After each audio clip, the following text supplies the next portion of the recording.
On May 15th of 2019 at 4:53 a.m., California Highway Patrol responded to the report of a refrigerated semi-truck partially blocking the number 2 lane on the northbound side of Interstate 5 near Santa Nella.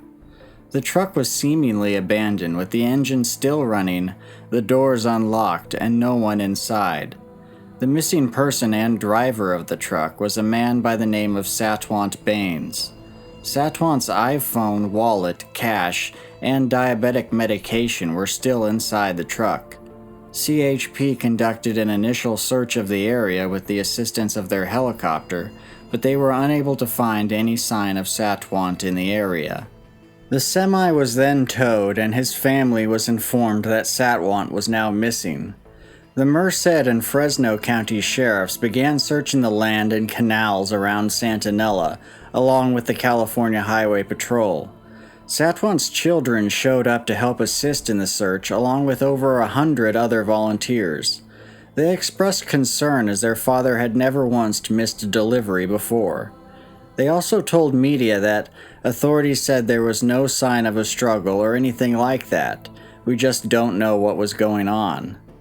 Information eventually reached authorities that a fellow truck driver had seen Satwant the night he disappeared. The driver noticed the semi parked in a dangerous spot and recognized Satwant walking southbound on the driver's side of the semi. On the morning of May 18th, a Merced County deputy was patrolling the east bank of the Delta Mendota Canal near McCabe Road in Santa Nella. As the deputy scanned the canal, he noticed what he thought was a buoy floating in the water.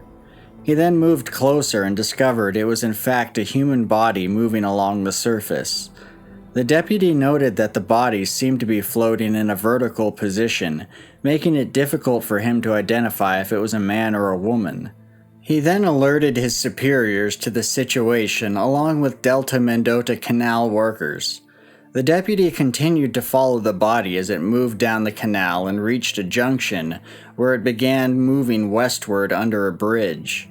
At this point, help arrived and they were able to retrieve the body from the canal and recognize that they had discovered Satwant Bains. Satwant was found over 3 miles from the location he was last seen, and if you examine the facts that I've just presented to you, I can see why this is considered a missing 411 case. However, since the media is often quick to move on from missing persons cases, there are a number of important bits of information that never made it into the news. The autopsy report shows that Satwant did indeed die from drowning.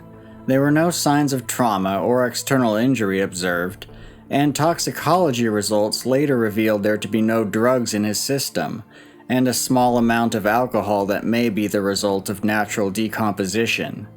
Because the circumstances surrounding Satwant's stop on the highway and his ultimate drowning in the canal are unknown, the medical examiner ruled the manner of death as undetermined, meaning we don't know if he accidentally fell, jumped on purpose, or was pushed in. A day after the discovery of Satwant's body, detectives sat down with his wife and daughter to explain their belief that the death was accidental. Satwant's wife agreed. She did not believe there to be any foul play involved. She believed that her husband had hit something or run something over and then exited the vehicle to check the area. The overpass where this occurred is a dangerous place. The shoulder is small and the guardrails are pretty low to the ground. She believed that her husband fell accidentally, possibly in an attempt to avoid being hit by an oncoming car. She stated that she saw the bridge where her husband was parked and noticed it would have been very easy for someone to drive nearby and cause Satwant to fall into the water below. When questioned if she noticed anything out of the ordinary on the day Satwant went missing, she stated everything was normal. There were no issues at home, and she described him as being happy and looking forward to the future and his daughter's wedding. Satwant's daughter stated that she heard that a fellow truck driver had seen Satwant parked on the bridge, and that it appeared as though he was having mechanical issues and stopped in that area to get out and assess the situation. This witness said that they saw Satwant walking towards the bridge with a black flashlight in hand. The family explained that Satwant indeed had a black flashlight, but it was not found during the search of the semi-truck. Detectives then informed the family that California Highway Patrol had actually discovered a black flashlight laying on the bridge during their initial search, but were not sure who it belonged to. The Bains family stated they believe that Satwant fell off the bridge at whatever area CHP discovered the flashlight at. After gathering this information, Merced County closed the case. To recap, this case was labeled by the media and others as mysterious. With the basic information that was available at the time, I suppose that was very true. And even after the full investigation, one could still argue that this case is unexplained in the strictest sense of the word, because we don't have a full accounting of why Satwant stopped his vehicle, got out, and then fell into the water. Satwant's semi-truck was not found to have any mechanical issues, but his family's theory that perhaps he thought he had struck something and got out to check seems like a very realistic possibility. Highway Patrol officers only found 2 items on the bridge that they logged into evidence: a black flashlight and a metal bar. Perhaps the metal bar had something to do with why Satwant pulled over. Either way, witnesses described seeing him on the bridge with a flashlight and described the overpass as a dangerous place. The idea that he was accidentally run off the bridge by an oncoming car is a reasonable explanation.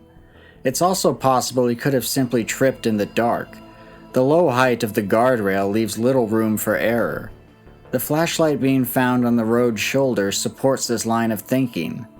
Satwant's wife said her husband was not afraid of death, but he did fear water. She does not explicitly state that he could not swim, but it seems that could very well be a possibility.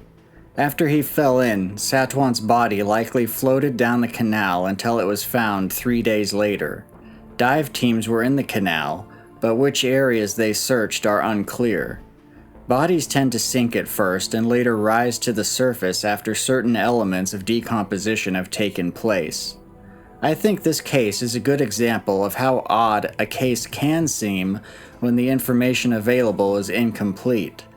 Ultimately, I find the explanation provided by detectives and Satwant's family to be very logical given the evidence and witness testimony.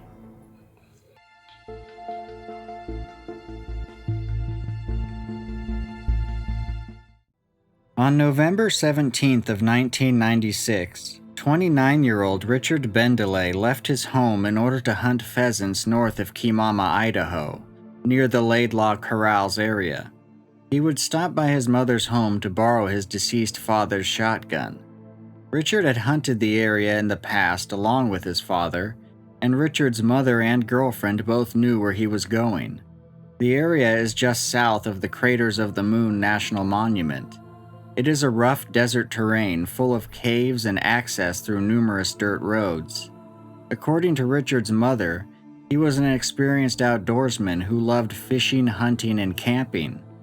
Later on during that day, Richard would call his mother using an old-style cell phone that needed to be plugged into a vehicle's cigarette lighter. He only used this phone for emergencies.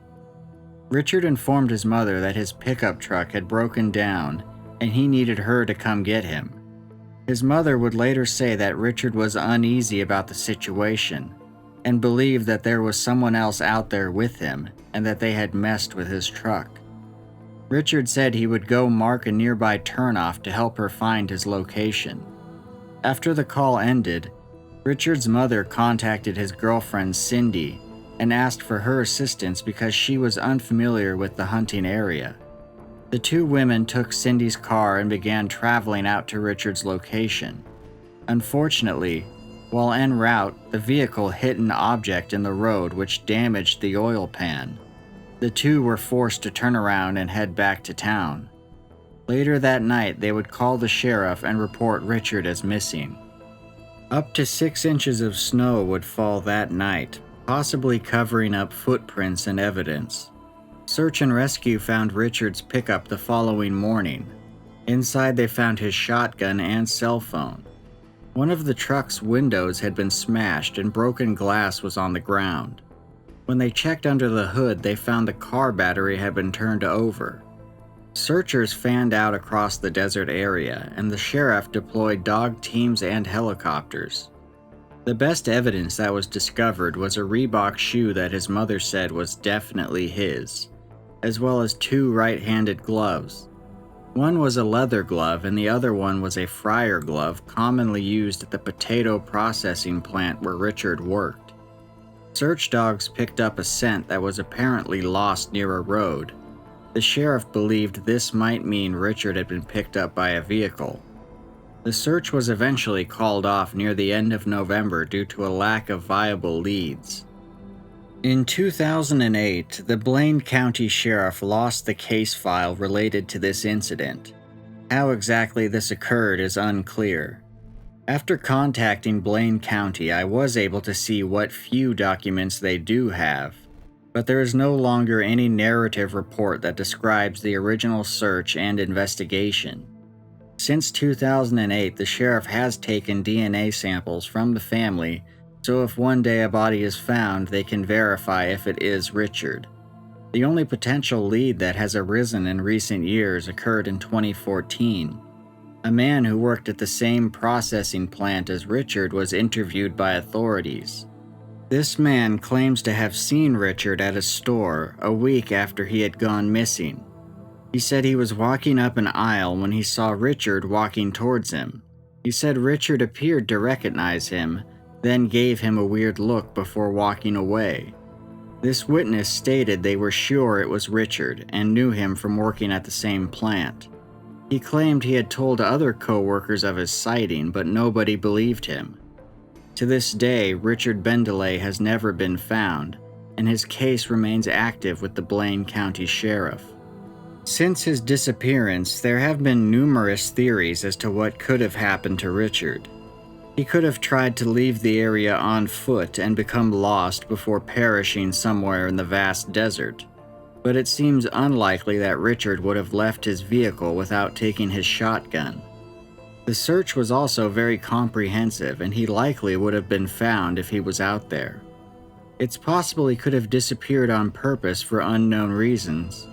Only one witness has come forward to support that theory, and it's certainly not definitive.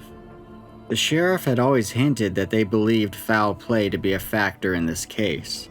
This may be supported by the condition Richard's pickup was found in, as well as Richard himself telling his mother he believed he was not alone out there. Richard's clothing items were found along a 4-mile stretch of road, but how they got there is uncertain. Perhaps one day something will be found that will put an end to the persisting mystery of what happened to Richard Bendele. Until next time, thanks for watching.